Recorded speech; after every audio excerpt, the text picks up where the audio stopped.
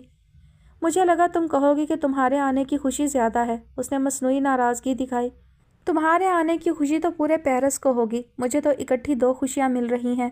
اب وہ ڈرائیو کر رہی تھی، ذرا سا چہرہ موڑ کر شرارت سے کہا، زیادہ باتیں مت بناؤ اور یہ بتاؤ کہ یہ اچانک تمہیں شادی کا خیال کیسے آیا؟ اس نے بات بدلنے کی غرض سے پوچھا۔ یہ خیال مجھے نہیں، مس گل کو آیا، ان کی ایک دوست کا بیٹا ہے سائمن، وہ ایک پرائیویٹ کمپنی میں ملازمت کرتا ہے، مجھے انہوں نے کہا ایک بار مل کر بات کر لو، اگر پسند آیا تو ڈن کر دیں گے، اس نے تفصیل سے بتایا۔ اور تمہیں وہ پسند آ گیا؟ اس نے بھی ہنستے ہوئے اس کی بات مکمل کی۔ پسند کا تو پتہ نہیں، پر مجھے لگتا ہے میں سائمن کے ساتھ خوش رہوں گی۔ پھر سائمن کو ڈسکس کرتے کرتے وہ گھر پہنچی۔ چلو، میری ایک بیٹی کی شادی کی وجہ سے دوسری بیٹی تو دیکھنے کو ملی، مس گل نے شکوہ کیا اور اسے گلے لگایا۔ ممی، ہماری تقریباً روز ویڈیو کال پر بات ہوتی تھی، اس نے یاد دلایا۔ ان زمینی فاصلوں کو سائنس جتنی بھی کوشش کر لے کم نہیں کر سکتی۔ جو خوشی اپنوں کو حقیقت میں سامنے پا کر ملتی ہے وہ ان ویڈیو کالز میں کہاں؟ یہ تو فاصلوں کا احساس مزید بڑھا دیتی ہیں، انہوں نے اس کے گال پر پیار کرتے ہوئے کہا۔ ممی، آپ بہت پیاری باتیں کرتی ہیں، اس لائن کو میں اپنے کسی کالم میں ضرور استعمال کروں گی، اس نے اس موضوع کو بہت آرام سے ہنسی میں اڑا دیا۔ میں نے تمہاری کتاب کسی سے ترجمہ کروا کر پڑھ لی اور اس میں جو تم نے میرا ذکر کیا ہے وہ مجھے بے حد اچھا لگا۔ وہ دونوں شاپنگ مال میں ایلسی کے ڈریس کے ساتھ میچنگ شوز پسند کر رہی تھی جب ایلسی نے اسے بتایا۔ اچھا، پر تم تو کہہ رہی تھی ادھر آس پاس جاننے والوں میں کوئی اردو نہیں جانتا، زارا نے ایک جوتا دیکھتے ہوئے پوچھا۔ ہاں، پر جس سے بک ٹرانسلیٹ کروائی ہے وہ بہت اچھی اردو بولتا ہے، ایلسی یہ کہہ کر دوسرے ریک کے پاس جا کر کھڑی ہو گئی۔ جب شوز خرید کر وہ شاپ سے باہر نکلی تو ایک چھوٹا بچہ اس کے ہاتھ میں ایک گلابی رنگ کی چٹ پکڑا گیا جس کے ساتھ ایک سفید پھول بھی تھا۔ اسے ایسی ہی کچھ پرانی چٹس یاد آئیں اور چٹس دینے والا بھی۔ شہر روشن کا سفر، بہت اچھا لگا، یہ سفید پھول پیرس کی برف کی طرف سے۔ چٹ پڑھ کر اس نے ایلسی کی طرف دیکھا، اسے اب سمجھ آئی اچھی اردو بولنے والا مترجم کون تھا۔ سوری، اس نے بہت منتیں کر کے مجھ سے بک مانگی تھی، ایلسی نے تمام بے چارگی سمیت کہا، جس پر وہ خاموش رہی۔ پھر وہ سفید گلاب اور چٹ ہاتھ میں پکڑے اگلی شاپ میں داخل ہو گئی۔ 2 دن تیاریوں میں کیسے گزرے پتہ ہی نہیں چلا اور آج ایلسی نفیس سا سفید گاؤن پہنے نروس سی ہال کے باہر زارا کا ہاتھ تھامے کھڑی تھی، جو اسے آرام سے کھڑی رہنے کا بار بار کہہ رہی تھی۔ ایلسی، شادی ہی ہو رہی ہے تمہاری، کون سا تمہیں کسی جنگی دستے کے ساتھ جنگ پر روانہ کیا جا رہا ہے؟ زارا نے تیسری بار اس کا گاؤن ٹھیک کرتے ہوئے جھنجھلا کر کہا۔ جنگی دستے کے ساتھ جانا مجھے اتنا نروس نہ کرتا جتنا اب سب کے سامنے کیوں دلہن بن کر جانا کر رہا ہے، جنگی دستے کی سپہ سالار گھبراہٹ میں بولی۔ اس شادی کا ایک فائدہ تو ہوا کہ تم میں بھی کوئی لڑکیوں والی کوالٹی دیکھنے کو مل گئی، ورنہ ہر وقت عجیب لڑکوں کا سا حلیہ اور انداز بنا کر گھومتی رہتی تھی۔ زارا کو بہت کوفت ہوتی تھی اس کی ٹی شرٹس اور جینز سے۔ اچھا، بس آج کے دن تو مجھے باتیں مت سناؤ، ایلسی نے بے چارگی سے کہا، جس پر وہ چپ کر گئی اور ایلسی کی موم کے اشارے پر اس کے گاؤن کا ایک کونا ہاتھ میں پکڑے اسے پھولوں کا چھوٹا سا گلدستہ پکڑاتے حال میں داخل ہوئی۔ 2 چھوٹی بچیاں ان دونوں سے کچھ قدم آگے چل رہی تھیں۔ زارا اور ان دونوں بچیوں کے فراق کا رنگ ہلکا سنہری تھا اور تینوں نے بالوں میں چند سفید گلاب اٹکائے ہوئے تھے، جبکہ ایلسی کا گاؤن سفید تھا اور بالوں کے جوڑے میں 2 سرخ گلاب اپنی خوشبو بکھیر رہے تھے۔ دونوں قطاروں میں کھڑے لوگ دلہن کو آتا دیکھ اس کی طرف متوجہ ہوئے، جبکہ سفید شرٹ کے ساتھ بھوری ٹائی لگائے کھڑے شخص کو لگا پورے حال نے کسی کے لباس کا سنہری رنگ چرا لیا ہو اور اب اس رنگ پہ ناز کرتا حال میں لگی موم بتیوں کو اپنی خوشی بتا رہا ہو۔ ساتھ کھڑے جارج نے کھنکار کر اسے اپنی طرف متوجہ کیا۔ اب ایلسی اور سائمن عہد باندھ رہے تھے تاعمر ساتھ رہنے کا، جو عہد 2 لوگوں کو ایک دوسرے کے لیے لازم و ملزوم کر دیتا ہے۔